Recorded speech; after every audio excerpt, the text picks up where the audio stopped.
Hello दोस्तों, हमारे channel study रूप में आप सभी का बहुत बहुत स्वागत है। आज के इस वीडियो में हम फेफड़े की रचना और उसकी क्रियाविधि के बारे में पढ़ेंगे। साथ ही श्वसन तंत्र की संरचना और श्वसन से संबंधित रोगों के बारे में देखेंगे। तो चलिए स्टार्ट करते हैं। सबसे पहले मानव फेफड़े की संरचना। हम मानव फेफड़े की संरचना को पढ़ने से पहले श्वसन तंत्र के बारे में देख लेते हैं, जिसे हमने पिछले वीडियो में डिस्कस किया था। हम एक बार और देख लेते हैं। सबसे पहले श्वसन तंत्र के अंतर्गत होता है नासा छिद्र, उसके पश्चात होता है नासापथ, उसके पश्चात होता है स्वर यंत्र, उसके पश्चात होता है श्वास नली और उसके पश्चात होता है ब्रोकाई या ब्रोकियोल्स। इसे हम विस्तार से देखते हैं। यहाँ पर होता है नासा छिद्र। मनुष्य और जीवों में दो नासा छिद्र होते हैं और वायु इसी नासा छिद्र के माध्यम से हमारे शरीर में प्रवेश करती है। उसके पश्चात होता है श्वास नाल। नासा छिद्र में वायु प्रवेश करने के पश्चात ग्रसनी से होते हुए जिस नली के माध्यम से वायु प्रवाहित होती है उसे कहा जाता है श्वास नाल, और यह श्वास नाल एक चौड़ी नली के रूप में खुलती है। आप यहाँ पर देख सकते हैं, इसे भी श्वास नाल कहा जाता है और ग्रसनी के बाद जो नली होती है उसे श्वास नाल कहा जाता है। अगला होता है स्वर या लैरिक्स। श्वास नली का जो अंतिम भाग होता है वह बक्सेनुमा आकृति में खुलता है, उसे कहा जाता है स्वर यंत्र या लेरिक्स। इसे हमें याद रखना है कि स्वर यंत्र को ही लेरिक्स कहा जाता है। यहाँ पर हमारे गले के पास एक कंठनुमा संरचना होती है। यह श्वास नल का अंतिम भाग होता है और यह बक्सेनुमा आकृति की होती है। इसे कहा जाता है स्वर यंत्र या लेरिक्स। ये सभी श्वसन तंत्र के अंतर्गत विभिन्न अंग हैं जिसे हमें याद रखना है। इसका क्रम सबसे पहले नासा छिद्र में वायु प्रवेश करती है, उसके पश्चात नासा मार्ग से होते हुए स्वर यंत्र में पहुंचती है, उसके पश्चात श्वास नली, उसके पश्चात होता है ब्रोकाई या ब्रोकियोल। यह जो है फेफड़े में उपस्थित होता है, इसे हम आगे विस्तार से देखेंगे। उसके पश्चात होता है ब्रोकाई, वक्षीय गुहा जो हमारा चेस्ट होता है, वहाँ पर जो श्वास नली होती है वह दो भागों में बढ़ जाती है। उन दो नलियों को कहा जाता है ब्रोकाई। ये आप देख सकते हैं, यहाँ पर स्थित होता है ब्रोकाई और इसे सम्मिलित रूप से ब्रोकाई कहा जाता है। अगर हम केवल एक नली को लेंगे तो उसे ब्रोकस कहा जाएगा। इसे हमें याद रखना है कि दोनों नली को सम्मिलित रूप से ब्रोकाई कहा जाता है, जबकि एक नली को ब्रोकस कहा जाता है। इसके पश्चात ब्रोकियोल का निर्माण होता है। जो नली होती है वह बहुत सारी पतली शाखा में विभाजित हो जाती है, उसे कहा जाता है ब्रोकियोल। हम यहाँ पर देख सकते हैं, ये जो नली है वह बहुत सारी शाखाओं में विभाजित हो गई है, तो उसे कहा जाएगा ब्रोकियोल। उसके पश्चात होता है कुपिकाएँ। जो ब्रोकियोल की शाखा होती है वह बहुत सारी छोटी छोटी कुपिकाओं का निर्माण करती है। इसे हमें याद रखना है कि हमारे फेफड़े का सबसे महत्वपूर्ण अंग होता है कुपिका, जिसके माध्यम से छनन की क्रिया होती है। ऑक्सीजन और कार्बन डाइऑक्साइड को रक्त से अलग करने का कार्य इन्हीं कुपिकाओं के माध्यम से किया जाता है। जो ब्रोकियोल होते हैं वह अंतिम सिरे में कुपिकाओं का निर्माण करती है और कुपिकाएँ अत्यंत स्पंजी और सॉफ्ट होती है और इन सभी से मिलकर हमारे फेफड़े का निर्माण होता है। कुपिकाएँ जो हमारे शरीर का स्पंजी भाग होती है और यह श्वास नली से जुड़ी होती है। मनुष्य द्वारा जब श्वसन की क्रिया चालू होती है तो वह नासा छिद्र से प्रारंभ होकर नासापथ से होते हुए स्वर यंत्र में पहुंचती है, उसके पश्चात श्वास नली में, उसके पश्चात वह ब्रोकाई जो कि दो शाखा के रूप में होती है उससे होते हुए वह ब्रोकियोस और अंत में कुपिकाओं तक पहुंचती है और कुपिकाओं के माध्यम से ऑक्सीजन और कार्बन डाइऑक्साइड का शुद्धिकरण किया जाता है। अब हम हृदय की संरचना देख लेते हैं। हमारे जो हृदय होता है उसे छोड़कर यह फेफड़ा हमारे संपूर्ण शरीर के उदर गुहा को घेरे रखता है। यहाँ पर मध्य में स्थित होता है हृदय और इसे छोड़कर हमारा जो पूरा चेस्ट होता है वह इसी फेफड़े से निर्मित होता है। फेफड़े के चारों ओर पाई जाने वाली गुहा को फुफ्फुसीय गुहा कहा जाता है। इसे हमें याद रखना है कि फेफड़ों के चारों ओर पाई जाने वाली गुहा को फुफ्फुसीय गुहा कहा जाता है। फेफड़े की संरचना में सबसे पहला आवरण होता है, उसे कहा जाता है विसरल प्लूरा। यहाँ पर आप देख सकते हैं जो ब्लू कलर का पहली लाइन है उसे कहा जाता है विसरल प्लूरा। इसे हमें याद रखना है। फेफड़े के चारों ओर एक आवरण पाया जाता है जिसे विसरल प्लूरा कहा जाता है। उसके पश्चात उसके चारों ओर एक अन्य आवरण पाया जाता है जिसे पेराइटल प्लूरा कहते हैं। इन दोनों चीज़ों को याद रखना है। ब्लैक कलर का देख रहे हैं वह है पेराइटल प्लूरा। इन दोनों के मध्य के रिक्त स्थान को कहा जाता है प्लूरल गुहा। विसरल प्लूरा पाया जाता है, उसके पश्चात एक अन्य आवरण होता है जिसे पेराइटल प्लूरा कहते हैं और इन दोनों के मध्य में जो रिक्त स्थान होता है उसे कहा जाता है प्लूरल गुहा। फेफड़े की संरचना की दृष्टि में हमने अभी देखा कि फेफड़े के अंतर्गत ब्रोकियोल्स, कुपिका वाहिका, कुपिका और रुधिर वाहिका का जाल होता है। रुधिर वाहिका मतलब होता है रक्त को लाने ले जाने के लिए जो वाहिका होती है उसका जाल होता है। कुपिका हमने देखा कि जो ब्रोकियोल होती है वह अपने अंतिम सिरे पर एक गुच्छ का निर्माण करती है, कुपिका कहा जाता है। रुधिर को कुपिका तक पहुंचाने के लिए जिस वाहिका का प्रयोग किया जाता है उसे कुपिका वाहिका कहा जाता है।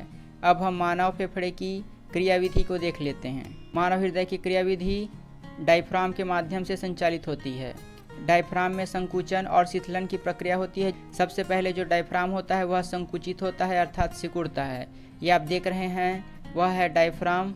और जब डायफ्राम सिकुड़ता है तो वायु जो है वह फेफड़ों में प्रवेश करती है। यहाँ से जो वायु है वह फेफड़ों में प्रवेश करती है और जो हमारी पसलियाँ और उपरोस्ती होती है वह फैल जाती है।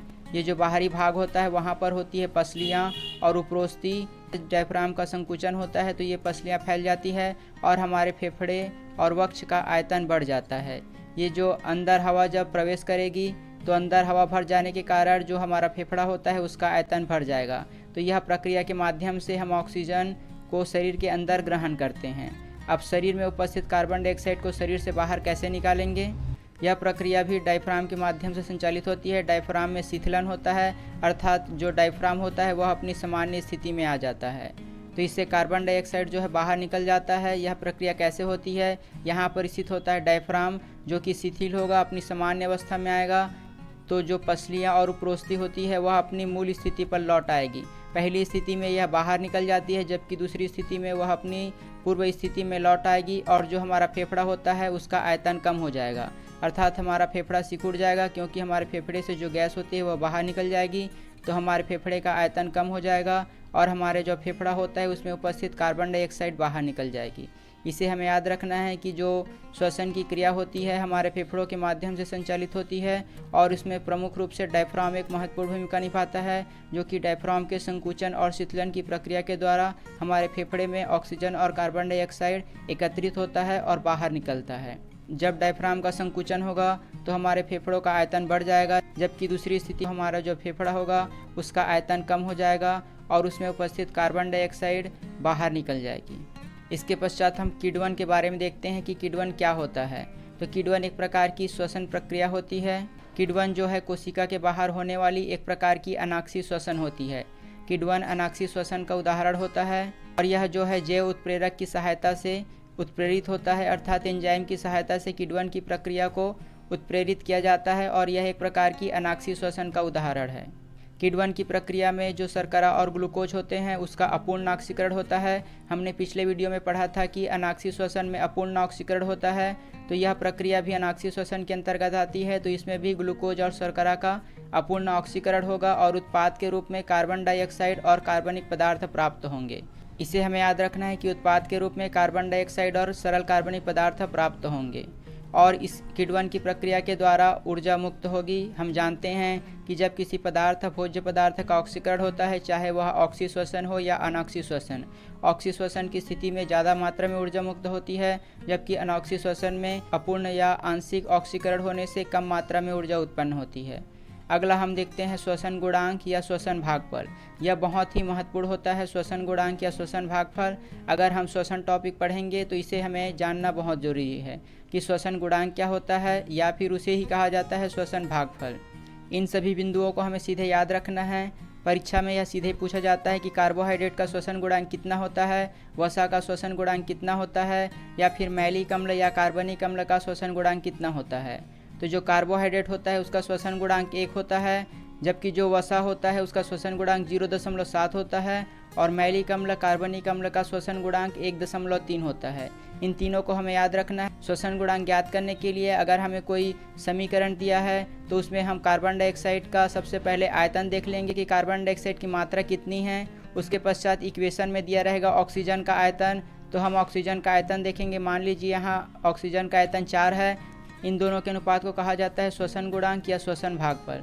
यहाँ पर हम 5 लेंगे और यहाँ पर हम 4 लेंगे। इन दोनों के अनुपात को कहा जाएगा श्वसन गुणांक या श्वसन भागफल।